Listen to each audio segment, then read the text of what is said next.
Chapter 4. Buhay na buhay at hindi lang ako nanaginip. Inalala ako ang nangyari. God, ginawa ko ba talaga ang sinabi ko kay Shachar? Pero wala akong maalala na pumunta ako sa bar para maglasing. Hindi ko na alam ang nangyayari. Para akong nanaginip pero bakit parang totoo ang nangyayari, na totoong may tunay na lalaki na gumagawa sa napaginipan ko. Ito ba ang epekto ng alak na nainom ko? Parang naging totoo ang panaginip ko. Then the man at my top captured my lips. Parang nababaliw ako sa mapusok na halik niya sa akin. Ang lakas din ng tibok ng puso ko kaya hindi ko napigilan at nakipagpalitan ako ng halik sa kanya. Pareho kaming napaungol ng parang nag-espadahan ang dila naming dalawa. His lips are sweet at parang nalalasing ako dito. Inayos niya ang sarili niya sa ibabaw ko and then, he thrust himself inside of me. Napasigaw ko sa sobrang sakit. Saka nag-sink in sa isip ko na hindi ako nanaginip. Totoong may pamunit sa hymen ko. Someone is really taking my purity. Totoong may nakanig akong lalaki. Hindi ako nanaginip lang. Totoo ang mga nangyayari. Gising na ako pero hindi ko magawang ibuka ang mga mata ko, namimigat kasi ang talukap nito. Pagod din ako at nananakit ang katawan ko lalo na ang gitnang bahagi ko. Ano ba ang nangyari? Bakit ang sakit ng pempem ko? Kahit sobrang nanakit din ang ulo ko pero pilit kong inalala ang nangyari. Sa pagkaalala ko, pinuntahan ko si Shachar para komprontahin ito sa ginawa nito. Dahil sa galit at frustration ko dito kaya hindi ko mapigilan ang sarili kong maglasing. Nawala na ang pinakalinggatan ko. Maya-maya lang, naramdaman kong may gumalaw sa tabi ko. Kinakabahan ako. Mabilis kong ibinuka ang mga mata ko at gusto kong magpanik nang nakita kong may katabi nga akong lalaki sa kama. Nakatalikod ito sa akin. Tinignan ko ang sarili ko sa ilalim ng kumot, hubad nga ako. Naked like the day I was born. Hindi pwede ito. Sino ang lalaking nakakuha sa akin? Napatingin ako sa lalaki, tulog pa ito. Gusto ko itong pagsusuntukan sa sobrang frustration dahil sa nangyari sa aming dalawa kagabi. Pero parang pamilyar sa akin ang lalaki, hindi ko kasi nakita ang mukha nito dahil sa nakatalikod ito sa akin at hindi pa ganun kaliwanag. Bumangon ako at saka ako maingat na dumukwang sa lalaki para makita ko ang mukha nito. Muntika na akong mapasigaw nang mapatunayan ko ang hinala ko sa kung sino ang lalaking katabi ko sa kama na tulad ko, nakahubad rin. Napaayos ako muli ng upo. Tila ako naninigas. Hindi ko alam kung dapat ko bang ikatuwa na siya ang lalaking pinagbigyan ko sa sarili ko. But it might be better that it's him, na siya ang nakakuha sa perlas ko. At least, hindi kung sinong-sino lalaki lang. Bigla akong nagpanik nang gumalaw na naman si Shachar. Ewan ko pero ang lakas ng kaba ko na parang may naghahabulan na mga daga sa loob ng dibdib ko. I breathed a sigh of relief when I realized Shachar was still asleep. I quickly got out of bed and looked for my clothes, which were scattered on the floor. I picked them up. I planned to leave, bago pa siya magising. I didn't want Shachar to wake up and see me in this situation. Whatever he thinks after he'll realize what happened between us, I don't care anymore, I just need to get out of here. Pero hindi ko nagawang magbihis agad dahil sa hindi kompleto ang mga saplot ko. Hindi ko mahanap ang panty ko. Hinanap ko na sa bawat sulok ito pero hindi ko ito nakita. Saan na ba ang panty ko? Gumalaw na naman si Shachar kaya kinakabahan na naman ako ng sobra. Mabuti na lang at hindi pa siya nagising. Saan na ba ang panty ko? Bahala na. Aalis na ako. Bahala na kung wala akong panty. Hindi naman maikli ang pencil skirt na suot ko. At may kotse naman ako kaya bahala na kung hindi ako magpapanty. Mabilis akong nagbihis para umalis na. Tulala ako habang tila nakatingin sa kawalan. Hindi mawala-wala sa isip ko ang nangyari sa aming dalawa ni Shachar. Alam kong matagal ko ng pangarap na mangyari sa aming ang ganun pero bakit hindi naman ako natutuwa na natupad na yun? Sino naman kasi ang matutuwa kung wala man lamang akong maalala kung paano namin ginawa ng bagay na yun? Kung paano niya ako halikan at kung paano niya ako inangkin? Gaano kaya kalaki ang sa kanya? Alam ko na medyo biniyayaan nga siya sa departamentong iyon pero ang tanong kung gaano kaya kalaki. Ilan inches kaya? Ang alam ko lang, hanggang ngayon, ang sakit pa rin ng pempem ko. Halos hindi nga ako makalakad ng maayos dahil sa sobrang pananakit ng pempem ko. Ma'am, may bisita kayo. Papasukin ko ba? Ani sa akin ng assistant ko. Pumasok ito sa loob ng opisina ko dito sa shop ko. Bigla akong kinabahan. Baka si Shachar ang bisita ko. Wag naman sana, ayaw ko pang makita si Shachar. Hindi ko pa alam kung paano umakto sa harapan niya pagkatapos ng nangyari sa aming dalawa kagabi. Sino? Si Sir Dexter po. Nakahinga ako ng maluwag. Mabuti naman at hindi si Shachar ang bisita ko. Let him in. Agad naman tumalima ang assistant ko. Segundo lang at nasa harapan ko na si Dexter, may dala na naman siyang bouquet of flowers tulad ng lagi niyang ginagawa. Nag-usap lang kami ni Dexter tungkol sa plano kong pagbebenta sa boutique at flower shop ko. May kakilala daw kasi siya na interesado dito at kung talagang final na ang desisyon ko, siya na ang bahala sa meeting namin ng kakilala niya. After what transpired between Shachar and me last night, my determination to sell this has grown even stronger. The urgency to leave has become more pressing, and I feel an overwhelming need to get out as soon as possible. Staying here in the Philippines any longer is simply not an option. Aalis na sana si Dexter nang biglang bumukas ang pinto ng opisina ko. My eyes widened in shock when Shachar appeared in the doorway. His presence was dark and foreboding, and his gaze was piercing as he looked at Dexter and me. I could barely breathe as he took a step towards us. It was as if a chilling ghost had swept through the room, silencing Dexter and me instantly. But it wasn't a ghost. It felt more like a demon had manifested in the form of Shachar. His intense stare and menacing aura sent shivers down my spine, leaving us both speechless and filled with dread. Shachar, anong ginagawa mo dito? Mabuti naman at natanong ko pa siya ng maayos kahit pa parang mabibingi na ako sa malakas na tibok ng puso ko. Napatingin ako kay Dexter, awang labi at kunot noo lang siyang nakatingin kay Shachar. Ang lakas naman kasi ng aura ni Shachar, parang hilang-hila niya ang masamang panahon dahil sa hilatsa ng mukha niya. May nakalimutan ka sa condo unit ko, aniya, sabay lapad ng sinasabi niyang nakalimutan ko sa mesa. At ganun na lang ang panlalaki ng mga mata ko nang napagtanto ko kung anong inilagay niya sa mesa ko. Mabilis ko itong kinuha at itinago. Si Dexter ang inalala ko kaya sa kanya ako napatingin. Nag-init ang pisngi ko sa pagkapahiya. Nakita kaya niya. Sana hindi niya napagtanto kung ano ang inilapag ni Shachar. Napatingin naman ako muli kay Shachar. Matalim pa rin ang mga mata niya na parang galit na galit. Ang lakas ng loob niya para magalit. Ako na nga ang pinahiya niya. O baka naman ang ikinagalit niya ay ang nangyari sa aming dalawa kagabi.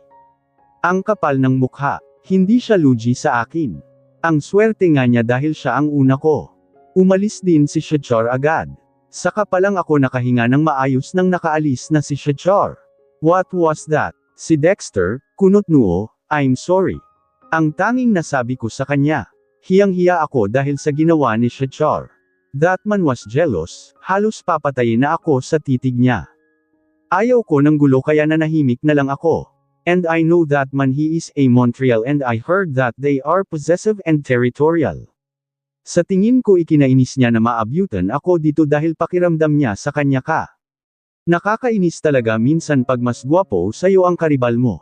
Napanganga ako sandali sa sinabi ni Dexter pero hinamag ko din agad ang sarili ko. No, you are wrong Dexter, talagang galit na lagi si Shachar sa akin. Simula pa nung mga bata kami, wala na siyang ibang ginawa sa akin kundi ang magalit. Parang tinusok ng libo-libong karayom ang puso ko sa sinabi ko. Hanggang ngayon, masakit pa rin ang katotohanan na hindi man lamang naging maganda ang trato ni Shachar sa akin. At hindi na ako umaasa na magbabago pa ang trato niya sa akin dahil sa nangyari sa aming dalawa kagabi. But you were in his condo unit and, hindi na niya natuloy ang sasabihin. Ang awkward naman kasi pag itutuloy pa niya. Hiyang-hiya talaga ako. Bakit kailangan pang ailapag ni Shachar sa harapan naming dalawa ni Dexter ang panty ko? We were both drunk. Nangyari na ang hindi pwedeng mangyari at hindi ko na maibabalik pa. Isang buntong hininga ang pinakawalan niya, saka siya bahagyang ngumiti. Are you okay? Tanong niya kalaunan sa pagkaalalang tinig. Don't mind me. Thank you, ngumiti na rin ako. Nagpaalam na siya ng tuluyan sa akin pero may sinabi mo na siya sa akin bago siya tuluyang umalis. Believe me Sophie, that Montreal is obsessed. He is obsessed with you and it's dangerous. He is dangerous. There is something dark in him that I don't know. I can't explain it to you. Anyway, just take care of yourself. Nakasunod lang ang tingin ko kay Dexter hanggang sa nawala ito sa paningin ko. Para akong mababaliw. Kailangan kong lumabas. Hindi pwedeng manatili lang ako dito sa loob ng opisina ko at maalala ko lang ang nangyari sa aming dalawa ni Char. Idagdag pa ang sinabi ni Dexter na alam ko naman imposibleng mangyari. Hindi ko mapigilan sambit ng pagtayo ko, naramdaman ko na naman ang pananakit ng pempem ko. Medyo masakit pa din ang hita ko. Para kaming nag-circus ni Char kagabi sa pananakit na naramdaman ko. Ganito ba talaga pag first time? Pero bakit ang sabi sa akin ng mga kaibigan kong babae na ang sarap daw ng pakiramdam nila pagkatapos ng first time nila? Sa akin, hindi naman. Kahit nahihirapan, I managed to walk. Mababaliw ako dito sa loob ng opisina kung mananatili lang ako dito. Bubuksan ko na sana ang pinto ng opisina ko nang bumukas ito bigla kaya napaatras ako. At sobrang panlalaki ng mga mata ko nang si Char ang pumasok. Madilim na madilim ang anyo niya. Parang gyera ang pupunta niya sa mabagsik niyang anyo. Char, anong ginaga napasigaw ako nang malakas niyang isinara ang pinto. I told you stay away from that man, Sophie. Bakit ang tigas ng ulo mo? Galit na galit niyang tanong. Hindi ako halos makakilos. Aminado ako na natatakot ako. Para akong isang bata na may nagawang kasalanan kaya pinapagalitan ako ng nanay ko. Pero kinalma ko din agad ang sarili ko. Hindi ako dapat magpaapekto sa kanya. Sino siya para pagsalitaan ako ng ganito? Why are you forbidding me? Who do you think you are? What right do you have to forbid me, Char? What right that I have? Napangiwi siya. I owned you Sophie. I already marked my territory in you. Lahat ng bahagi ng katawan mo ay minamarkahan ko na. Kaya pagmamay-ari na kita. Naninangkit ang mga mata ko. Frustrated ako sa kanya. Galit ako sa kanya. I hate you, bakit mo ba ito ginagawa Char? May gusto ka ba sa akin? Hindi ko mapigilan tanong. Pero tinuwanan lang niya ang tanong ko na parang iniinsulto ako. Gusto man kitang ariin Sophie, pero hindi ibig sabihin ito na gusto kita. Let's just say, you're one of my undesired properties. But still, it's mine. So, you are my property. Buweset ka Char, nangangalaiti kong sabi. Umalis ka na at huwag ka nang magpakita sa akin. I hate you. I really ouch. Napaigik na naman ako sa sakit. What happened to you? Wala akong mabanaag na pagkaalala sa kanya. Wala kang pakialam. Layuan mo na ako. Wait. Hinagot niya ako ng tingin, at tumigil ang mga mata niya sa ibabang bahagi ko. Napalunok ako kasi parang nag-iinit ang pakiramdam ko sa ginawa niya. Nag-init ang pisngi ko nang ibinalik niya ang paningin niya sa mukha ko. Did your flower hurt? Ano? Napalunok ako sa tanong niya. Nagka-eskandalo ang isip ko sa kaprangkahan niya. I think dahil iyan sa nangyari sa ating dalawa kagabi. I think I am 12 inches long and, napanganga ako. Ganyan siya kalaki. It was too intense, nakalimutan kong virgin ka pa. And we just didn't do it once. Sa tingin ko, 3 beses natin ginawa yun. Anyway, I want you to take off your panty and lie down so that I can check your flower to see if you have a laceration. Mas lalo akong napanganga, wala akong mahigilap na salita. Do you want to take off your? Or you want me to take it off for you just like what I did last night? Panipi. Ano? Baliw ka na ba Char? Bakit ko ipapakita sa'yo ang ano ko? Laking mata kong sambit. Sobrang nag-init ang pisngi ko sa isipin na titignan niya ang pempem ko. I am not Sophie. I just wanted to check if you have a laceration. Come on Sophie, walang mali siya ang gagawin ko. I am doctor. Hindi na bago sa akin ang gagawin ko. I have seen a lot of pearl. Halos salo ko na ang mukha ng woman reproductive system like the ice na napalunok ako sa sinabi niya. Hindi ko alam kung ano ang mararamdaman ko sa sinabi niya. Ginagawa ba talaga ito ng mga doktor? Ayaw ko siya, Char, ayaw kong ipakita sa'yo ang ano ko. I am fine. Wala akong laceration. Never kong gagawin ang sinabi niya. Nakakahiya na makita niya ito. Hindi ko alam kung ano ang hitsura nito. Paano na lang kung hindi niya magugustuhan ang hitsura nito? At saka napaka-awkward isipin na makita niya ang pempem ko. Pero may nangyari na sa aming dalawa. Hindi naman siguro niya tinignan ang pempem. Ano bang inaarte mo, Sophie? I just want to check if you have a laceration. Hindi mo kailangan mahiya sa akin pa. Hindi ko lang yan nakita at nahawakan, kinain ko pa yan. Hindi mo na yan mate at tago sa akin. Alam ko kung anong hitsura ng flower mo, ang kulay nito pati na ang amoy. Napalunok ako. Hindi ko mapigilan alahanan ang nangyari kagabi. God. Tama ang sinabi niya. Kaya wag ka nang magmatigas pa, Sophie. Isa akong doctor and I need to check your condition. To make sure na malayo ka sa peligro dahil sa ginawa nating dalawa kagabi. Mariin niyang sabi, halata ang iritasyon sa boses niya. As a doctor, Sophie, I want you to take off your panty, lie down and open your legs for me.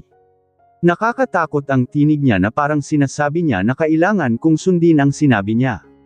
Nakahiga ako sa couch, nakabuka ang dalawang hita ko habang nasa gitna ko siya at tinignan ang pempem ko kung may laceration nga ba. Pidgel ko halos ang hininga ko habang ginagawa niya ito. Gusto kong lumunin na lang ako ng sofa. Alam kong nakita na niya ito pero iba pa rin yun kaysa ngayon na sinusurvey talaga niya. At saka lasing ako kagabi, wala ako sa tamang paglisip at ngayon naman, sobrang matino ng utak ko at malinaw sa akin ang ginagawa niya. Tama ako sa hinala ko. You have a laceration. Dapat nag-ingat ako kagabi. You should think that last night. Not now, when you already done the damage. Patay kong sabi. Mabilis kong kinapi ang hita ko. What are you doing? Kunot noo siya. Tapos ka na diba? No. Hindi ko pa masyadong nakita kung gaano kalalim. I think I needed more than 1 hour to do that. Tigilan mo ako, Char. Just prescribe me a medicine. Agad akong umayos sa pagkakaupo ko. Kailangan mo ng ointment, you must put that in your womb. At dahil sa kaibigan kita, bibigyan kita ng special treatment. Ako mismo ang maglalagay ng ointment sa sugat mo araw-araw. I will check your womb every day. You are so lucky. Aniya, hindi ko alam kung nagbibiro siya o seryoso. Wala kasi akong nakitang kahit anong emosyon sa mga mata niya. Can you just give me a medicine na pwede ko na lang inumin siya, Char? And better, wag ka nang magpakita sa akin para mabilis akong makapag-move on mula sa'yo. I am really determined of what I say that I am going to stop myself from loving you. Pagod na ako na mahalin ka. And I don't want to marry you. Ani ko na sa mga mata niya nakatingin.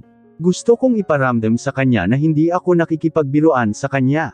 Sa kabila ng katotohanan na may nangyari na sa aming dalawa at mahal na mahal ko siya, ayaw ko pa rin magpakasal sa kanya. I don't want to ruin my life living in one-sided love marriage. That's good, because I don't want to marry you too. Nagbago na ang isip ko, ayaw na kitang pakasalan. Napaawang ang labi ko. Gusto kong malaman kung bakit nagbago ang isip niya pero baka sabihin pa niya na hindi ako determinado sa desisyon ko. Kaya nanatiling tikom ang bibig ko. Gusto mo bang malaman kung bakit? Aniya, nakatingin lang ako sa kanya, tila naumid ang dila ko at hindi ko magawang magsalita. Dahil boring ka sa kama. Hindi ako nag-enjoy sa'yo. Aniya na nagpalaki ng mga mata ko. Gusto kong magsalita pero parang may bamara talaga sa lalamunan ko at hindi talaga ako makapagsalita. This is your prescription and after a week, you need to see an obgyn to check your laceration. I recommend you to my cousin Princess, pwede din sa tita Claudia ko. Iniabot niya sa akin ang papel. At walang sabi-sabi na umalis din Sly agad. Mukhang galit siya. Tila wala akong pakiramdam, alam kong malakas ang pagkakasara ni Char sa pinto pero hindi ko ito naramdaman, parang blanko ang isip ko. Ilang minuto pa ang nakakalipas mula nang tuluyang lumabas si Char saka palang nag-sink in sa isip ko ang sinabi niya. At agad na nag-init ang bawat sulok ng mga mata ko. Pakiramdam ko, ininsulto niya ang pempem ko. Tuluyan nang tumulo ang luha ko. Sunod-sunod ang pagtulo nito at hindi ko mapigilan. Sobrang naninikip ang dibdib ko, pabalik-balik sa isip ko na parang sirang plaka ang sinabi ni Shachar sa akin. Na isa akong boring na babae at hindi siya nag-enjoy sa akin. Para akong nanghina at nawalan ako ng kumpiyansa sa sarili ko dahil sa sinabi ni Shachar. Buong araw ako na tila wala sa sarili ko. Pabalik-balik sa isip ko ang sinabi ni Shachar. Kahit anong gawin ko hindi mawawala sa isip ko ito. Kapapasok ko pa lang sa loob ng condo unit ko nang narinig ko ang pagtunog ng cellphone ko, agad ko ito kinuha mula sa bag ko. Ang ama ko ang caller ko. Ilang buwan na rin ang nakakalipas mula nang huli kaming nagkausap. Wala naman kaming pag-uusapan dalawa. Pag magkaharap kaming dalawa ng ama ko at nagkausap, haantong lang kami sa paninisi niya sa akin sa pagkamatay ni Sofia. Dad ang tangi kong nasabi nang sagutin ko ang tawag niya. Pag ganitong tinatawagan niya ako, alam kong may kailangan siya sa akin. Impossible naman na tinatawagan niya ako dahil sa namimiss niya ako. We need to talk, ang sinabi ng ama ko. Ngayon sana. Puntahan mo ako sa bahay. Hindi pa man ako nakapagsalita, tinapos na ng ama ko ang tawag. Naguguluhan ako kung bakit gusto ng ama ko na magkita kami ngayon. Pero wala akong magawa kundi ang puntahan ito sa bahay namin noon, na ngayon, bahay na ng bagong pamilya nito. Nagpalit lang ako sandali sa damit ko. Umalis din ako muli para puntahan ang ama ko. Pagkatapos ng mahigit sa 1 oras, nasa bahay na ako muli ng pamilya ko. Parang nanambalik sa akin ang lahat, ang masayang alaala namin ng kakambal ko. Nang tuluyan nang nagkahiwalay ang mga magulang ko, umalis na rin ako sa bahay namin.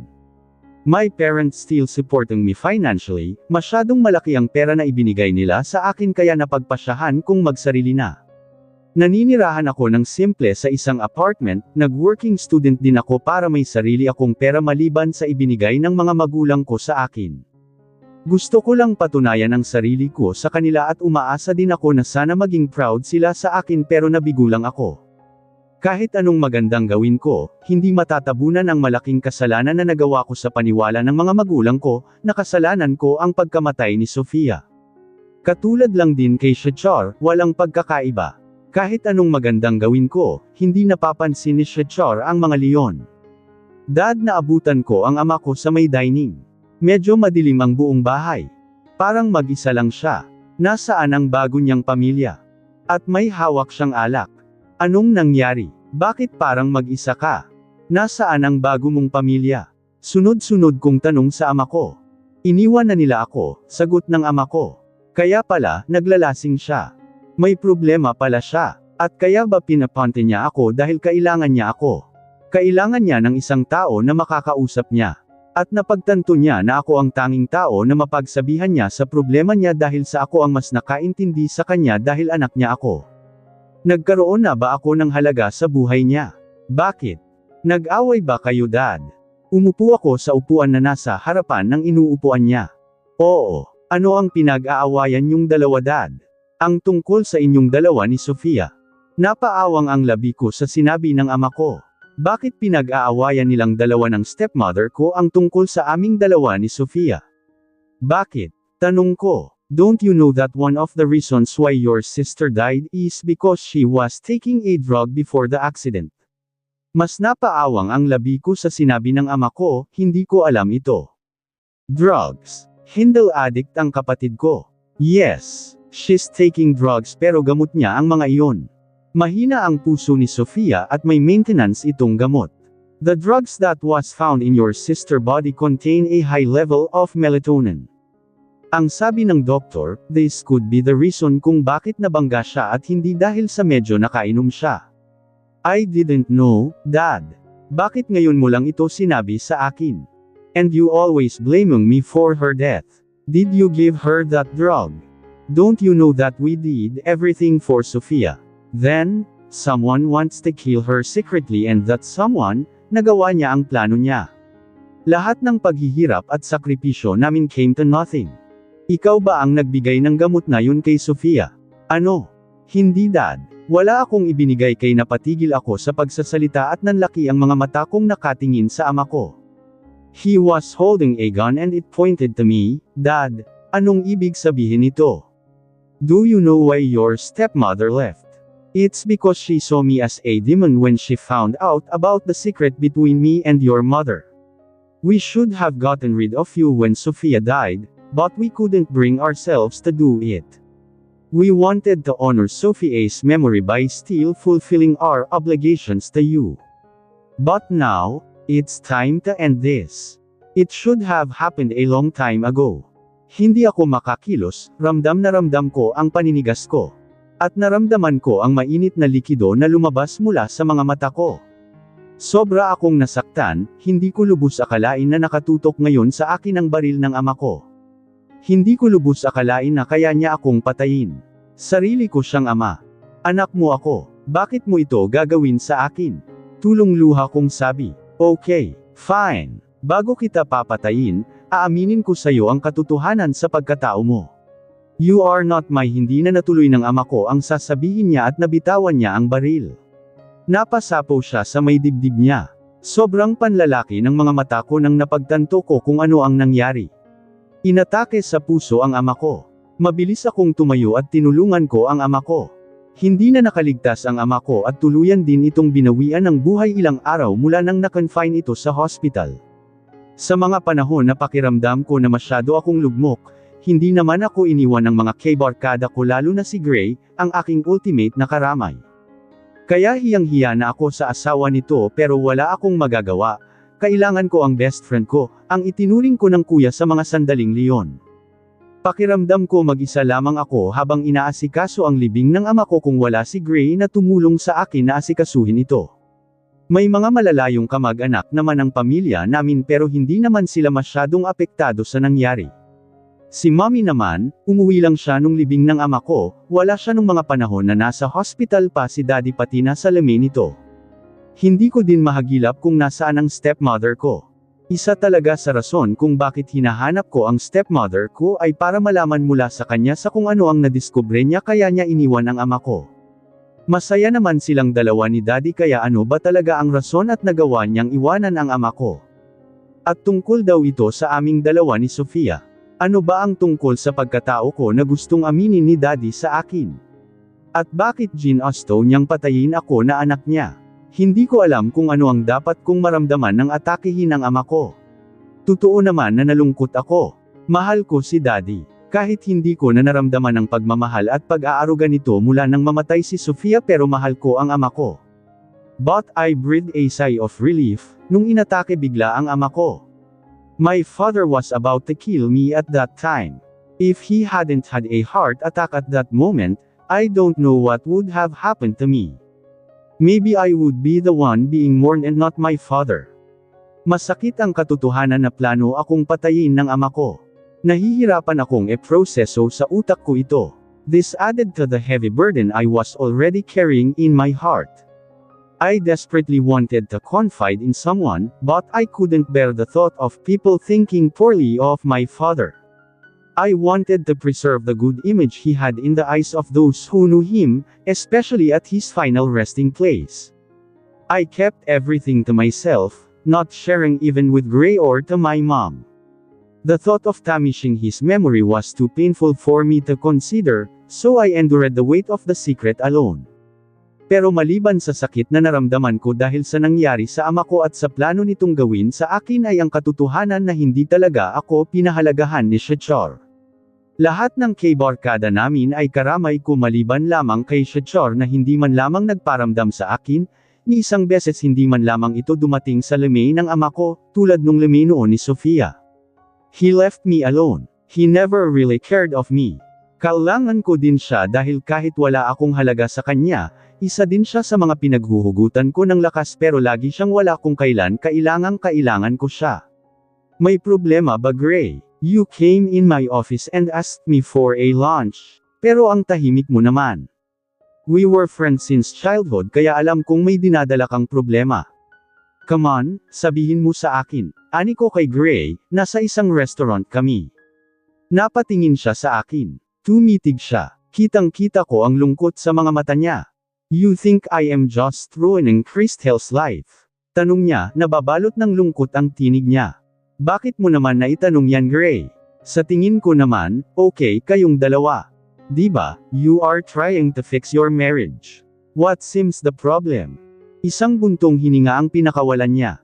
You know what? Nag-away kaming dalawa ni Shachar nung isang araw. Hindi ko na naman mapigilan ang makaramdam ng lungkot nang narinig ko ang pangalan ni Shachar. He said that I am just ruining Christ's life. Tama naman kasi siya, hindi pa talaga ako naka-recover mula sa nakaraan. Lagi pa rin akong binangungot sa gabi. And this prevents me to totally commit to my wife. I am not totally healed, Sophie, I am sick inside. My emotion and mental are not stable enough to make Christelle happy. Natatakot ako na baka mas lalo siyang masaktan at baka may mangyaring masama sa kanya tulad ng nangyari kay Sofia. I don't know, I am too guilty. Lagi ko nalang nasasaktan ang asawa ko dahil sa hindi pa ako magaling, hindi pa ako nakawala sa anino ng nakaraan. Ramdam na ramdam ko ang lungkot sa tinig ng kaibigan ko. Hindi ko alam kung ano ang gagawin ko. Hindi ko alam kung paano palakasin ang loob niya. Sobrang mahina din ang loob ko sa sandaling ito. At nahihirapan akong mag-isip ng paraan para matulungan ko man lang siya sa problema niya. Masyadong okupado ang isip ko sa mga panahon ito. Gray, I don't know how to help you. But you have to move on. Hindi mo kasalanan ang nangyari kay Sofia. At saka hindi mo sinisira ang buhay ni Christelle.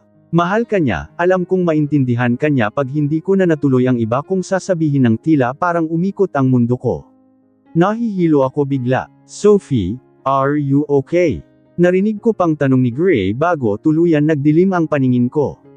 Hindi ko alam kung ano ang sasabihin ko. Hanggang ngayon, ramdam ko pa rin ang panginginig na naramdaman ko kanina nang sabihin sa akin ng doktor kung ano ang posibleng dahilan sa biglang pagkahilo ko. Stress at kulang ako sa pahinga. Ilang araw na talaga akong walang maayos na kain at tulog. My mind is so occupied the past days at wala din akong ganang kumain. Pero hindi ito ang nagdulot ng pangamba sa akin kundi ang sinabi ng doktor na maaari itong makaapekto sa kung ano ang kalagayan ko ngayon. Who is the father? Maya-maya lang narinig kong tanong ni Gray. Ilang minuto muna niya akong tinatitigan bago siya magsalita. Buntis ako. Nabuntis nga ako ni Shachar dahil sa isang gabi ng pagkakamol. Kailangan ko bang sabihin sa kanya kung sino ang ama ng ipinagbubuntis ko? Pero baka, mas lalong gugulo ang sitwasyon kung malaman niyang si Shachar ang ama nito. I don't know. It was just one night stand, Gray.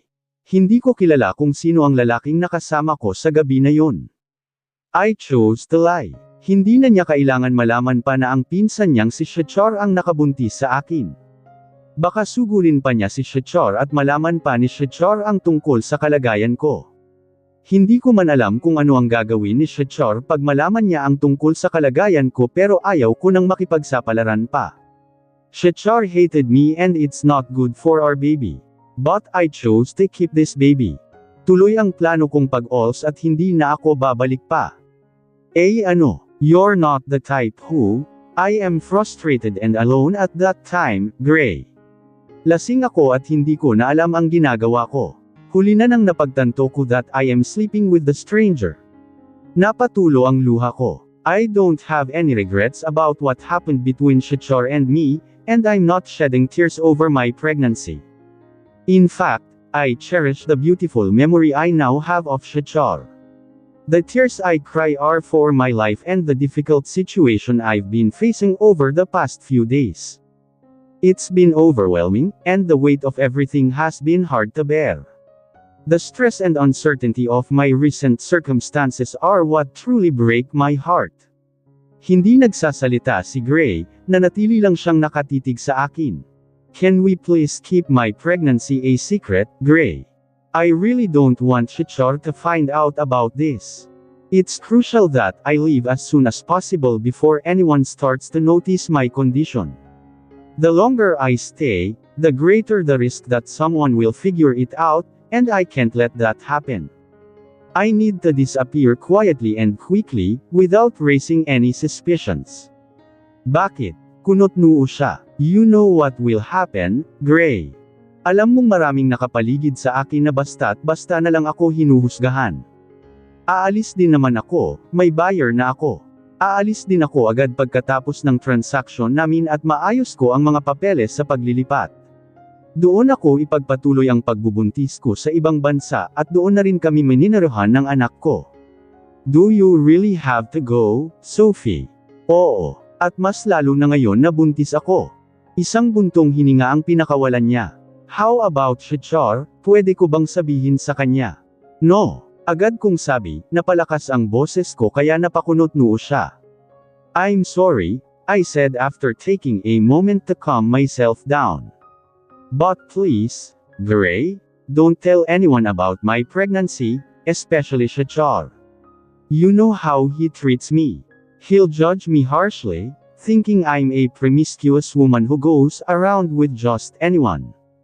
I can't bear the thought of him thinking that way about me. So, please, Gray, keep this secret for me. Hindi siya nagsasalita, nakatitig lang siya sa akin. Nagpalakad-lakad din siya sandali na para bang malalim ang iniisip niya. Saka siya umupo sa upuan na nasa gilid ng kama ko. Hindi mo kailangan harapin na mag-isa ito, Sophie. Nangako ako kay Sofia noon na aalagaan kita at hindi kita pababayaan. Kasalanan ko ito dahil hindi kita nabantayan. Please, Gray, tigilan mo nga ang paninisi mo sa sarili mo. I have to take responsibility of what happened to you, Sophie. Sandali akong napanganga sa sinabi niya. Anong ibig mong sabihin? Pakasalan mo ako, Sophie, handa akong magpapakaama sa ipinagbubuntis mo. Ano? Laking mata kong sambit. Pinilit kong ipasok sa isip ko ang sinabi niya. Marry me, Sophie. Hindi agad ako nakapagsalita. Ini-absorb pa ng utak ko ang sinabi niya. Tama ba ang rinig ko? Nahihibang ka na ba, Gray? You are married, Gray. Paano na si Christelle? Nakipaghiwalay na ako sa kanya. Hinihintay ko na lang ang maging desisyon niya. We can use your pregnancy para pumayag siya sa annulment na hinihingi ko. I need to get out Sophie from my current situation. Para akong sinasakal nito. Hindi kami pwede ni Christelle dahil pareho lang kaming masasaktan. So please, marry me. Napanganga ako. Hindi ko alam kung ano ang sasabihin at mararamdaman ko sa proposal niya. Nanatili akong nakatitig sa kanya. Hindi ko mahagilap ang mga salita ko.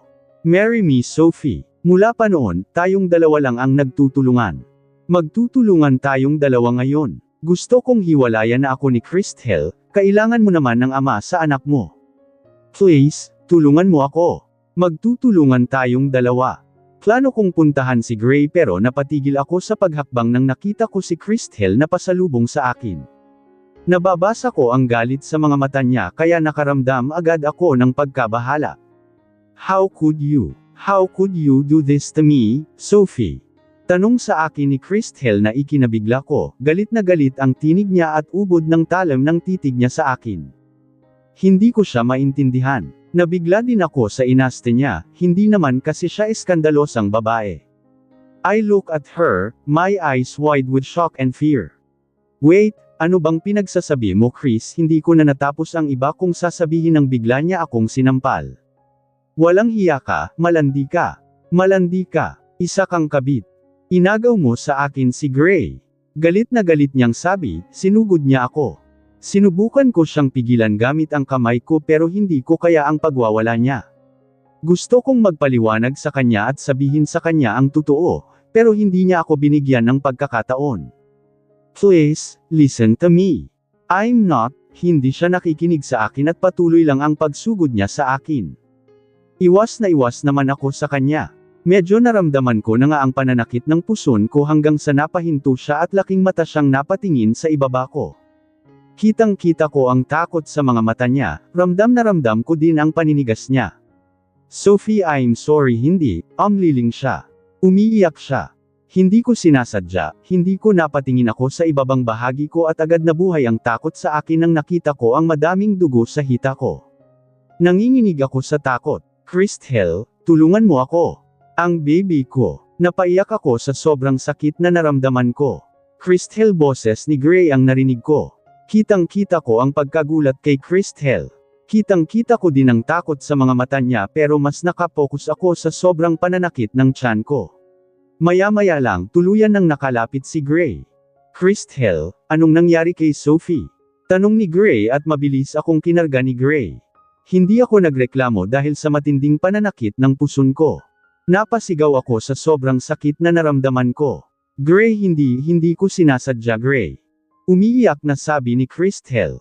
Naawa ako sa kanya pero mas nakakaawa naman ang kalagayan ko. Paano na ang baby ko? Paano kung may mangyaring masama sa baby ko? Kung may mangyaring masama kay Sophie at sa ipinagbubuntis niya, hindi kita mapapatawad, Christel. Tandaan mo yan. Ani ni Gray. Gusto kong sawayin si Gray pero mas mahalaga ang buhay ng baby ko. Marami pagkakataon na pwede akong magpaliwanag kay Christel. Paano niya nalaman na buntis ako, Gray? Sinabi mo ba sa kanya? Tanong ko kay Gray, nakabawi na ako ang lakas ko. Ligtas na rin ang baby ko. Medyo nakaramdam ako ng inis kay Gray kahit hindi ko ito ipinaramdam sa kanya. Hindi ako pumayag sa gusto niya na pakakasalan ako. Ang usapan naming dalawa ay wala siyang pagsasabihan na kahit sino tungkol sa kalagayan ko. I didn't tell her, Sophie. Ewan ko kung paano niya nalaman. May sinabihan ka ba tungkol sa pagbubuntis ko, Gray? Yes. Ano? Di ba ang usapan natin wala kang pagsasabihan nito, Gray? I'm sorry, bigla na lang lumabas sa labi ko. Hindi ko sinasadya, mas ambot ang tungkol sa pagbubuntis mo. Sino ang pinagsabihan mo? Kinakabahan ako. Hindi ko alam kung ano ang gagawin ko pag si Shachar ang pinagsasabihan niya. Hindi pwedeng malaman ni Shachar ang tungkol sa kalagayan ko. Si Mommy lang ang pinagsabihan ko. Sinabi ko kasi sa kanya na hihiwalayan ko na si Christel at bigla na lang lumabas sa labi ko ang tungkol sa pagbubuntis mo. Impossible naman na si Mommy ang wait. Hindi kaya narinig ni Christel ang tungkol sa pinag-uusapan naming dalawa ni Mommy. Puntahan mo ang asawa mo, Gray. Sabihin mo sa kanya ang totoo. Ayaw kong may makaalam pa tungkol sa pagbubuntis ko. Puntahan mo na siya, Gray, nakikiusap na ang tinig ko sa kanya. Kailangan niyang magpaliwanag kay Christel. Kailangan niyang sabihin dito na nagkamali lamang ito ng inakala. Close sina Christel at Shachar, paano kung mabanggit ito ni Christel kay Shachar? Hindi ko kayang isipin kung ano ang pwedeng mangyari. Bakit parang takot na takot ka, Sophie? Di ba, sabi ko sa'yo na kaya kung panag-utan ang ipinagbubuntis mo. I still want to marry you kung papayag ka lang. Please, Gray, nakikiusap na ang mga mata ko. Pinatili ako ng maging mahinahon kahit pa naiinis na talaga ako sa kanya. Anong iisipin ng mga tao sa akin, Gray? Na isa akong homewrecker. Na nabuntis mo ako habang may asawa ka. Hindi mo lang ba naisip na pwede akong mapasama sa iniisip mo? Ani ko sa kanya, pakiramdam ko, sarili lang niya ang iniisip niya sa pagkakataon ito. Gusto niyang makawala mula sa pinoproblema niya ngayon, pero ako naman ang hinihila niya sa isang problema. Hindi siya agad nagsalita. Tila napaisip siya. You're right. I'm sorry for what happened. Kasalanan ko ito. But hindi ko pa rin babawiin kay Christel ang inakala niya. Ano? Laking mata ako. Kakausapin ko si Crystal pero hindi ko itatama ang maling akala niya, at hindi ko din aaminin ito. Sasabihin ko sa kanya na bawal sa'yo ang ma-stress kaya kailangan niyang itago ang tungkol sa pagbubuntis mo. Na hindi, you don't need to do that, bro. Sabay kaming napatingin sa pinto nang may nagsalita bigla. At ganun na lang ang paglakas ng kabog ng puso ko nang si Shachar ang sumalubong sa paningin ko. Matalim ang titig nito sa aming dalawa ni Gray. Bro, I know that you are an asshole, but I can't believe na masyado ka palang asshole. You ignored and abandoned your wife while you are here, acting like a husband of another woman and acting like a father of someone else's child. Anito, nakipaghiwalay na ako kay Christel, at saka, ako ang ama sa ipinagbubuntis ni Gray. Saway ko kay Gray, gusto kong sabihin na si Gray ang ama para maitago lang ang katotohanan kay Shachar pero paano si Christel? Ayaw ko na sanang palakihin ito. Ayaw ko nang may masasaktan pa. Pero hindi ko alam ang gagawin ko. Hindi ko alam kung paano itatago kay Shachar ang totoo. Sophie, sabihin mo kay Gray kung sino ang ama ng ipinagbubuntis mo para hindi na nang aangkin ang pinsan ko. Panipik.